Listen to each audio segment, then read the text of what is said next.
Good morning students.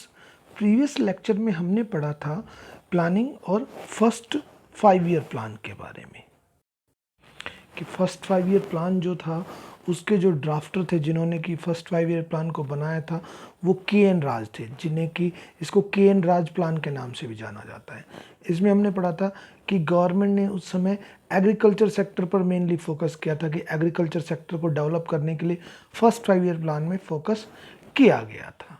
Okay, अब आता है रैपिड इंडस्ट्रियलाइजेशन यानी कि सेकंड 5 ईयर प्लान। कि सेकंड 5 ईयर प्लान में किन चीज़ों पर फोकस किया गया था, देखिए। The second 5 year plan stressed on heavy industries. Second 5 year plan में हैवी इंडस्ट्रीज के ऊपर फोकस किया गया।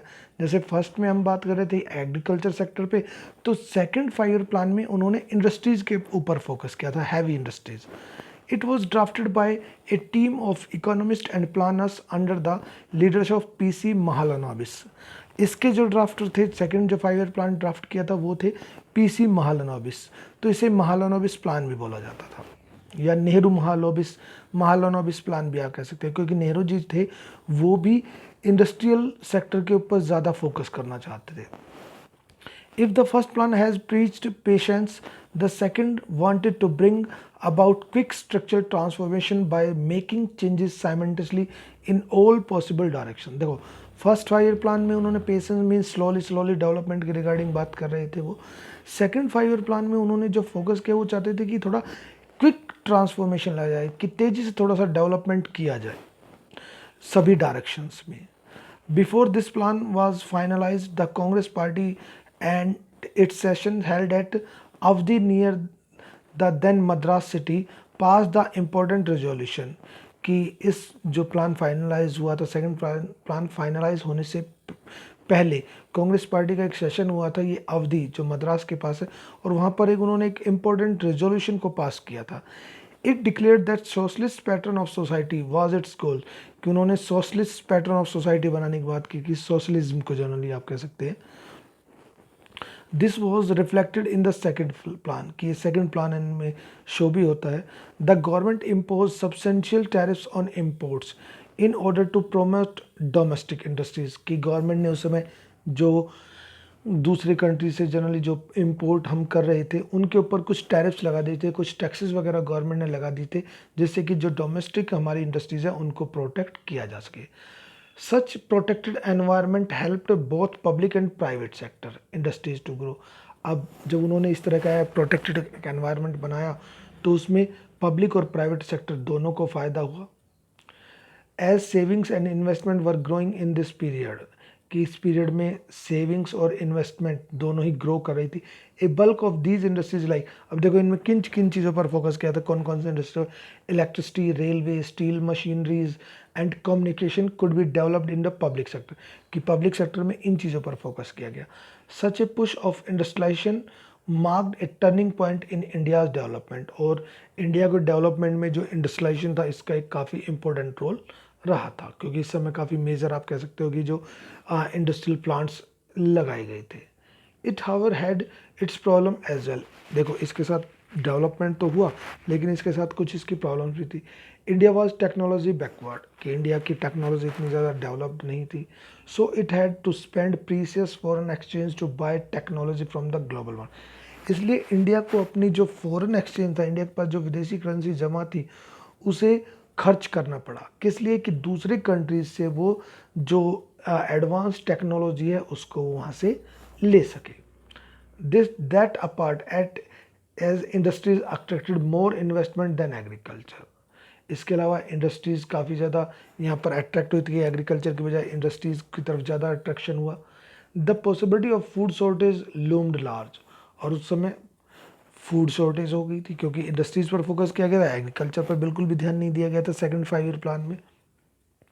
The Indian planners found balancing industry and agriculture really difficult, कि इंडियन जो प्लानर्स थे अब इन दोनों को बीच में बैलेंस करना, कि एग्रीकल्चर सेक्टर में और इंडस्ट्रियल सेक्टर में दोनों में बैलेंस करना उनके लिए काफ़ी ज़्यादा मुश्किल था।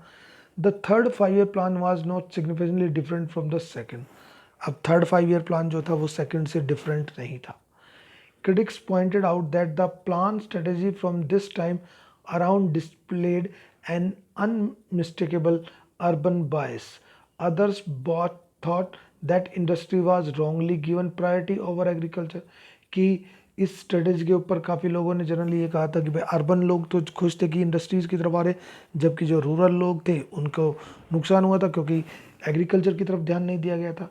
अब इस पे भी काफ़ी लोगों ने ये कहा कि भाई इंडस्ट्रीज़ पर इन्होंने गलत ध्यान दिया है बजाय एग्रीकल्चर के, कि इन्हें एग्रीकल्चर सेक्टर पर ज़्यादा फोकस करना चाहिए था बजाय इंडस्ट्रियल सेक्टर के। There was also those who wanted to focus on agriculture related industries rather than heavy ones. और भी काफ़ी थे जो चाहते थे कि भाई एग्रीकल्चर सेक्टर के ऊपर फोकस किया जाए बजाय हैवी इंडस्ट्रीज़ के रिगार्डिंग। ओके, देखिए यहाँ पर ये कुछ दिखाया हुआ है कि फर्स्ट और सेकंड 5 ईयर प्लान में कि उन्होंने जो एलोकेशन कितना कितना परसेंटेज उस पर खर्च किया था, ये सारा इस ग्राफ में दिखाया हुआ है। ओके, अब इसके बाद एक चीज़ और देखिएगा कि इसमें आपको देखिए पीसी महालनोबिस के रिगार्डिंग दिखाया हुआ है। देखिए पीसी महालनोबिस एक साइंटिस्ट और statistician of international repute, founder of Indian statical institute की आईएसआई को इन्होंने वो किया था architect of second 5 year plan. और इन्होंने जो फोकस किया था वो रैपिड इंडस्ट्रियलाइजेशन यानी कि पब्लिक सेक्टर की तरफ ज़्यादा फोकस किया था, उसमें रोल इम्पोर्टेंट रोल होना चाहिए। इसके बाद आता है की कंट्रोवर्सीज। पहले इससे पहले एक बार ये देख लीजिएगा डिसेंट्रलाइज प्लानिंग क्या होता है, कि हमने एक बार पहले पढ़ा था कि सेंट्रलाइज प्लानिंग। डिसेंट्रलाइज प्लानिंग यहाँ पर केरला का एग्जांपल दिया है कि केरला ने डिसेंट्रलाइज प्लानिंग को अपनाया था, जिसका बेनिफिट केरला को कितना हुआ था। देखिए it is not necessary that all planning always has to be centralize. ये ज़रूरी नहीं कि सभी प्लानिंग जो हो वो सेंट्रलाइज हो। Nor is it that planning is only about big industries and large projects. और ये भी ज़रूरी नहीं है कि जो प्लानिंग हो वो बड़ी इंडस्ट्रीज और लार्ज प्रोजेक्ट्स पे हो। The Kerala model is the name given to the path of planning and development charted by the state of Kerala. कि केरला का जो प्लानिंग पाथ था डेवलपमेंट की तरफ था, काफ़ी डिफरेंट था। There has been a focus in the model of education.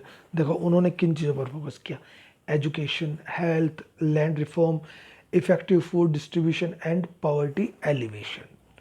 Despite low per capita income, कि देखो वहाँ पर कैपिटा इनकम लो थी, आपको भी मालूम है ये, and a relatively weak industrial base, और ना ही वहाँ पर इंडस्ट्रियल बेस इतना स्ट्रॉन्ग है। Kerala achieve nearly total literacy. Kerala ने टोटल लिटरेसी यहाँ पे 100% लिटरेसी रेट है। इसके अलावा long life expectancy, low infant and female mortality, low birth rates and high access to medical care. Means Kerala ने अपने वहाँ पर हर चीज़ में आप कह सकते हो कि डेवलपमेंट किया है। लोगों की पर कैपिटा इनकम कम है, लेकिन बाकी जो चीज़ों पर उन्होंने वहाँ पर बहुत ज़्यादा कह सकते हो कि फोकस किया है, एजुकेशन पर, हेल्थ पर। Between 1987 and 1991, the government launched the new democratic initiatives which involve campaigns for development, including total literacy, especially in science and environment, designed to involve people directly in development activities through voluntary citizens organization। कि government ने generally लोगों को इसमें directly involve होने के लिए बोला कि वॉलेंट्री जो है, जो अपनी तरफ से सेवा कर सकते हैं, हेल्प कर सकते हैं, कि लिटरेसी इनमें, साइंस इनमें लोगों को ज़्यादा से ज़्यादा मोटिवेट करें। The state has also taken initiative to involve people in making plans at the panchayat, block and district level.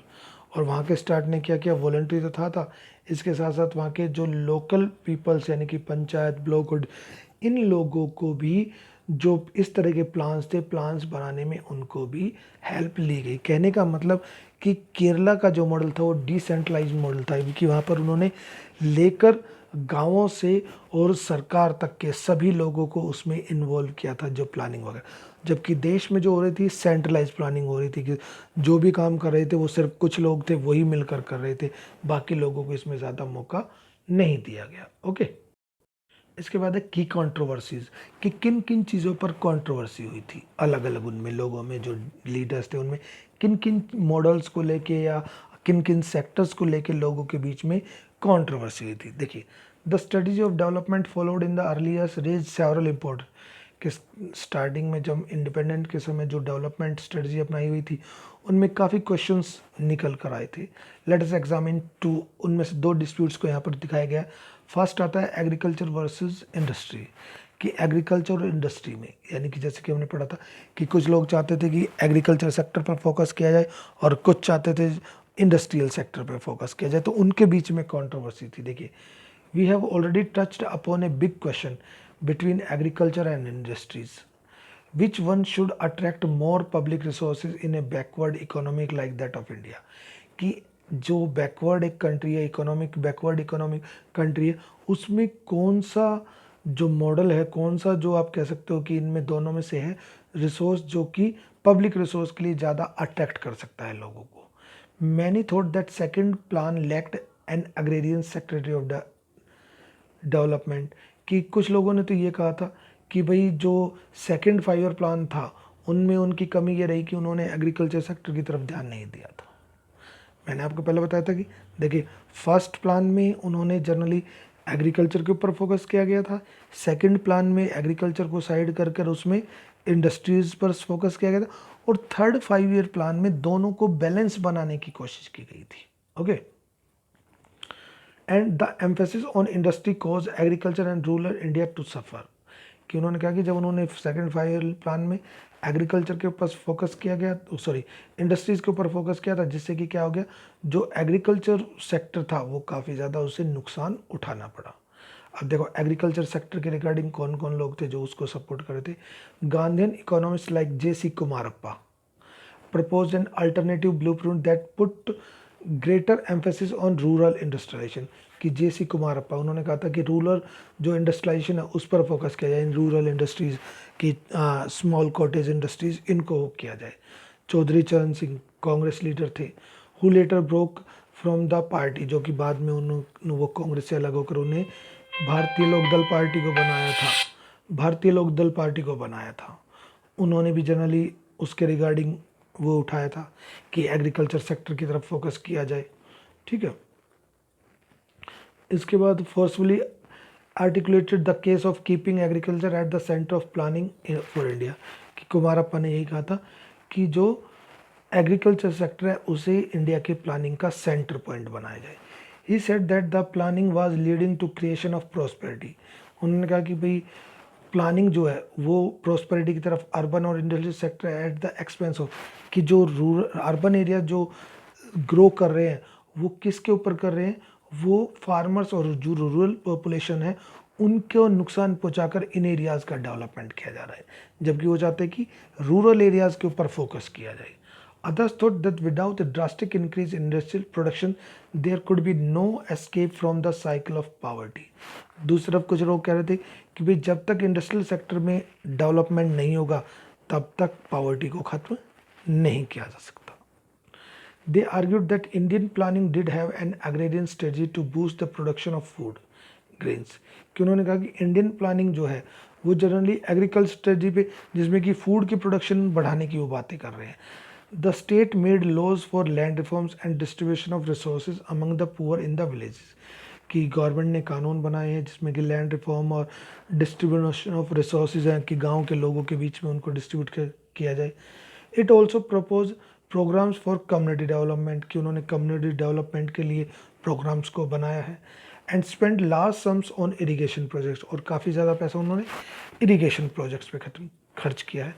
The failure was not that of policy but it's non implementation, कि उन्होंने कहा कि फेलियर इसलिए नहीं कि policies की वजह से फेलियर नहीं है, बल्कि फेलियर जो है वो इस वजह से कि उन्होंने जो वहाँ पर प्लान्स बनाए थे उनको इम्प्लीमेंट नहीं किया गया। Because the land owing class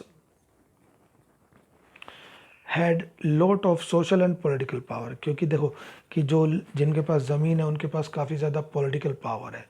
Besides, they also argued that even if the government had spent more money on agriculture, it would not have solved the massive problem of rural poverty, कि उन्होंने कहा कि government और चाहे पैसा खर्च कर ले एग्रीकल्चर सेक्टर की तरफ, लेकिन रूरल पावर्टी को ख़त्म नहीं किया जा सकता।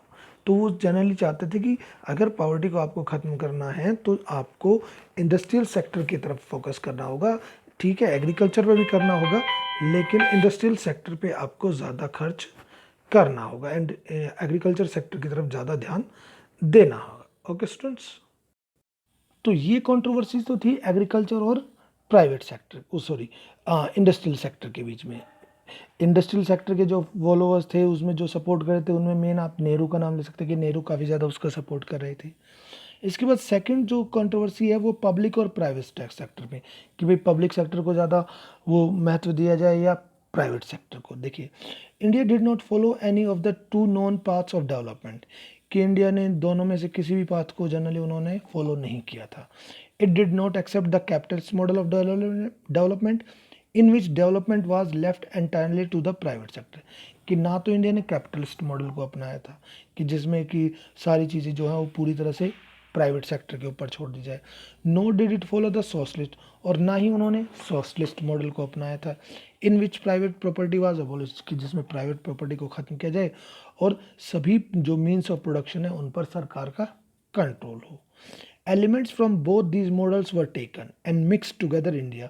अब इंडिया ने दोनों में से एलिमेंट्स लिए, दोनों में से कुछ कुछ चीज़ें ली और एक नई इकोनॉमी को उन्होंने यहाँ पर अपनाया था जो कि मिक्स्ड इकोनॉमी कहा गया था। तो इंडिया ने जो उस इकोनॉमी को अपनाया था वो मिक्स्ड इकोनॉमी थी।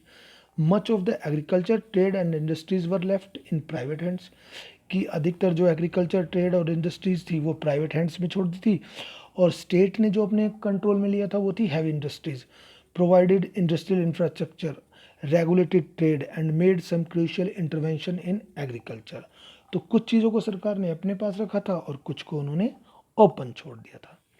ए mixed model like this the open to criticism for both the left and the right.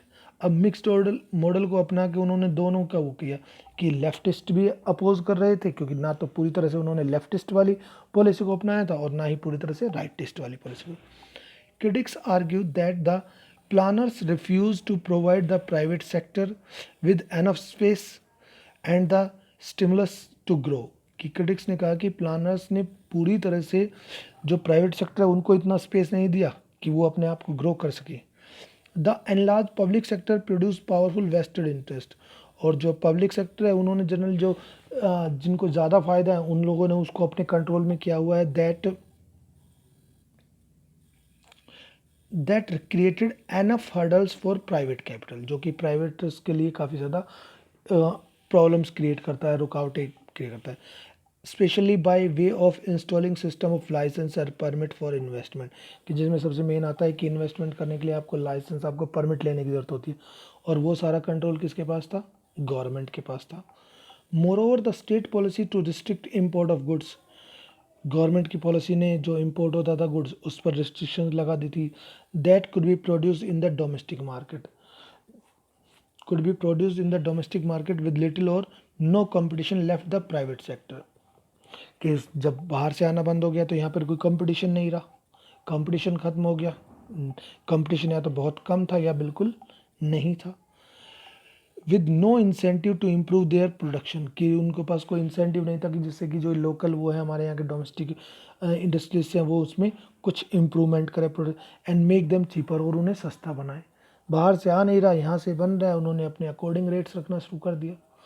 The state controlled more things than were necessary and this led to inefficiency and corruption. तो उन्होंने कुछ नहीं कहा कि state control things जो थी वो things than were necessary, की ज़रूरी थी, एंड दिस लेड, जिससे कि अब उन्होंने कंट्रोल नहीं रखा, जिससे कि करप्शन और इनएफिशिएंसी बढ़ गई। Then there were critics who thought that the state did not do enough, कि काफ़ी लोगों ने अपोज भी किया, क्रिटिक्स भी किया कि state did not do so enough, कि स्टेट ने ज़्यादा नहीं किया, स्टेट ने ज़्यादा इंटरफेयर नहीं किया, मतलब अपने उसमें।